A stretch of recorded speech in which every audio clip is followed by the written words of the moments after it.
So I see a lot of people talking about the eighth house in a way that I just don't think is helpful, honestly. So as a eighth house stellium, I thought I would share my personal opinion as a professional astrologer. So my name is Reilly X. I am a Capricorn sun and moon in the eighth house. I am a professional astrologer, and really what led me down this path was feeling completely lost and not having any fucking clue of who I was and why my life always felt like everyone expected a lot from me, but the people around me didn't seem to have the same things going on. I'm an eighth houser. My sun, my moon, my Uranus, my Neptune are all in the eighth house. And the eighth house is about other people's energy. The eighth house is about other people's money. It's about inheritance. Who the fuck inherits anything these days? But when you really understand what that means, it's almost this energy of being projected on. It's sort of this feeling of what other people expect from you. So if you have a lot of heavy eighth house placements, there's a lot that people expect of you. There's this magnetizing energy because Scorpio is a very magnetic energy, which rules the eighth house. Pluto rules the eighth house as well. So there's such a depth of transformative energy. If you have a lot of eighth house energy, a lot of eighth house planets or placements, there's so much that people are going to be drawn in to you. Now, the reason people don't understand the eighth house is they always tie it back into death. They forget about the rebirth, but they remember the death part. They're like, oh, the eighth house is about how you're gonna die. So as a sun and moon in the eighth house, I die on a daily basis. Cue the crickets. How does that make any sense? The eighth house is about deep transformation. So for example, my sun being in the eighth means that I have literally gone through a massive ego death of who I thought I was supposed to be because of the projection people have put on me. But I had to learn who I truly am by stepping away, by sort of not really talking about who I am, not really sharing who I am, but learning to experience who I am.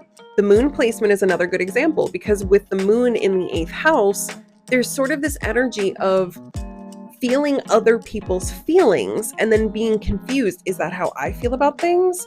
Is that really what I want from things? You're constantly pulling in from other people's energy. So if you or someone you know has eighth house planets or placements, you're not going to die.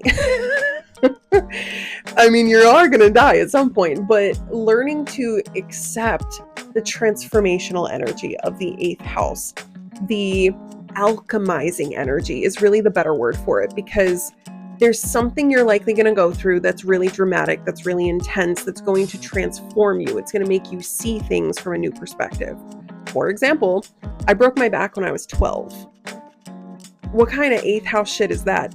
I broke my back when I was 12, and I had to have 3 back surgeries to repair it.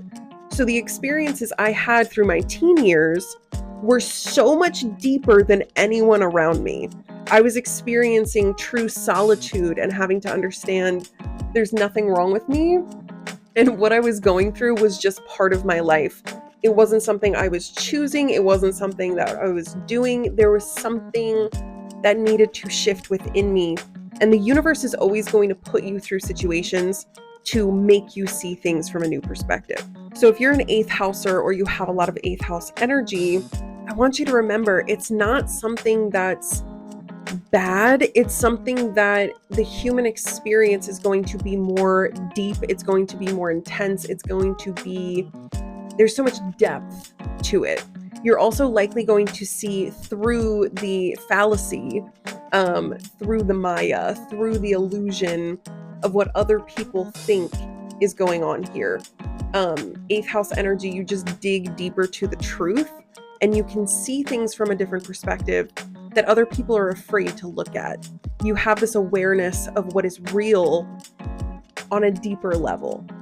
So if you have eighth house energy, it's nothing to be afraid of. It's just something to be aware of, that you really do see things on a deeper level. You're going to feel things on a deeper level.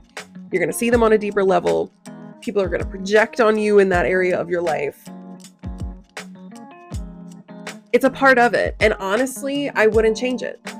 As an eighth house stellium, I love who I am and who I'm becoming because I've learned to separate how other people see me from how I see myself.